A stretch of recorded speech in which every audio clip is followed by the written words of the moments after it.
Hello, it's Harry Reasoner again, and today I'd like to just get some closure. I'd like to finish off my discussion of the Mysterious Bible Codes by Grant Jeffrey. Now, if you haven't watched my earlier video on that subject, I'd ask that you go back and check it out. Then you know what I'm talking about. Now, the full title of Grant's book is actually, can you see that? Anyway, it's Bible Prophecy, Proved Through the Mysterious Bible Codes. And we see in the book Grant's statement that the Bible contains encoded predictions about future events. Yet we also see the repeated statement that the Bible codes cannot be used to predict the future. Now, what can Grant mean by that? Well, it's revealed nicely in this. Apparently, just what the Bible is predicting can only be revealed once the event has occurred. If there's anyone out there who can't see the absurdity in that, well, please get in touch with me right away. I'd like to enter into a bet with you regarding the Stanley Cup. I will reveal my pick just as soon as that final series is over, and then you can send me the money. Let's have a look at one of the prophetic Bible codes that Grant uses in his book.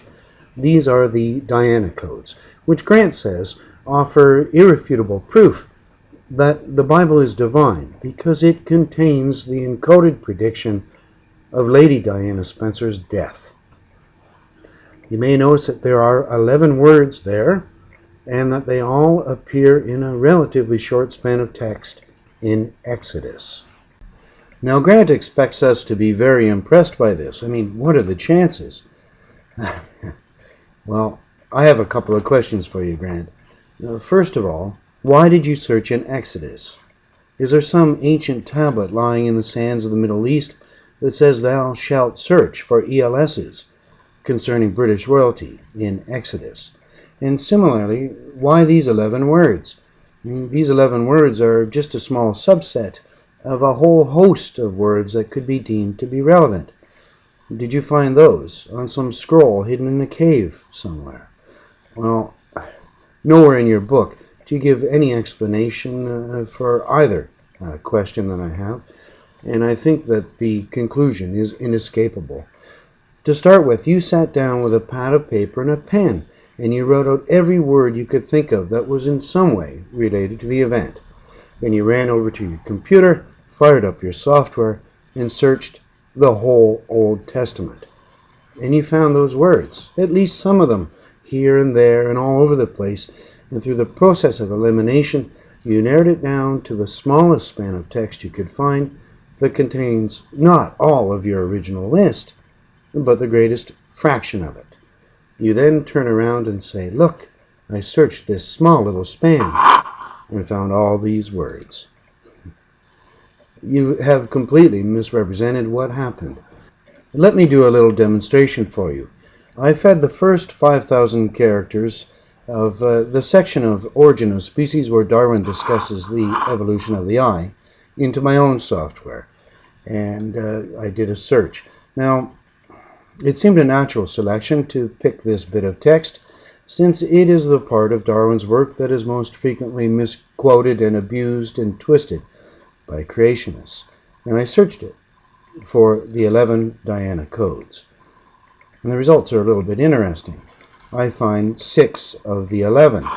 Now, 6 out of 11 might not seem very impressive, but you need to consider two things. First of all, unlike Grant, I did not search the whole book. There is very little doubt that somewhere in Origin of Species there is another 2-page span that contains even all 11 of these words. But secondly, and perhaps more importantly, I need you to recognize it doesn't have to be these words. You see, I may not find princess, but I do find lady. And I may not find Fayed, but I do find Dodie. Tunnel isn't there, but Pont d'Alma is. That's the bridge under which she was killed. And I don't find August, but I do find high-speed car crash, bodyguard alive, and Henri Paul. There's nothing special about Grant's list. It's easy to flesh out 11 or more words. Bible code searching is a game. It's the game of finding as many words as you can. And there are basically two strategies you can use to increase your chance of finding any given word or words. The first we've already seen. You search a long span of text and then misreport what you've actually done. You see, increasing the text, of course, increases the chance of you finding the word you're looking for. It is a linear relationship, however.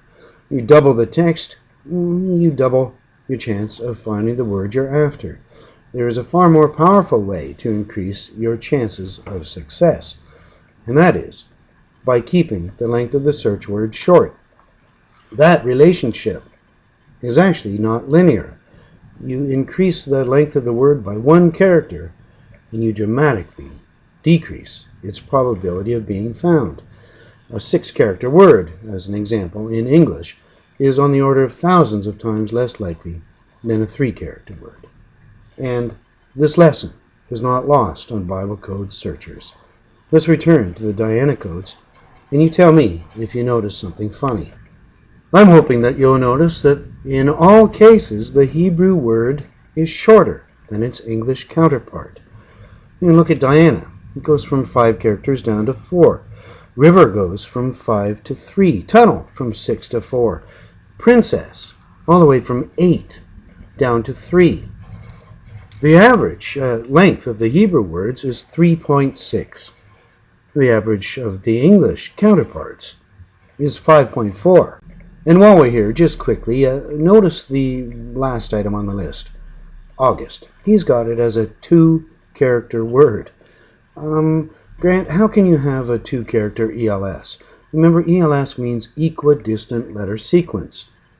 2 characters means 1 distance. Exactly what is that distance supposed to be equal to? Itself? Oh boy. Now, how can it be that the Hebrew words are always shorter and therefore more likely to occur as ELSs?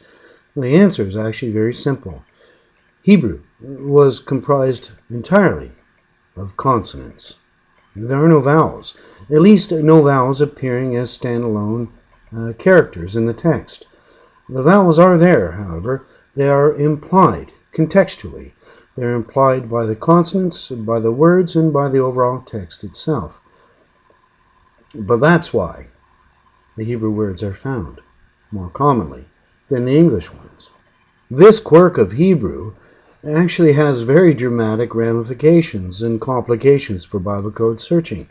You see, their software comes along and plucks those consonants out of their original context and then reassembles them on the other side of the search, where there is no context. At least not until the biased researcher himself comes along and provides it. You see, when Grant says that he found the word Paris, well, he didn't. He found the Hebrew equivalent of PRS. It may have actually been porous, or pyrus, or purse, or pierce, or press, or priss, or any number of nonsensical words. There was no context until he himself provided it. In this way, we see the downfall of all Bible code searching. Every single ELS that they claim is artificially manufactured. The original context that those consonants found themselves in the original text, is not preserved. It's manufactured by the searcher. If you can't see the significance of that, or if you remain unconvinced of the effect of removing vowels from the situation, well, let's adjust our search words and also adjust the text from origin of species to remove the vowels. And let's search again. We find that all 11 Diana codes show up, and actually in profusion.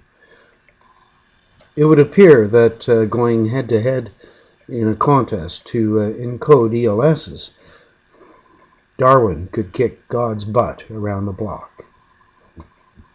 But the bottom line is, these Bible code searchers have yet to find a single verified ELS. They haven't found one. They have, however, made up a whole bunch of them.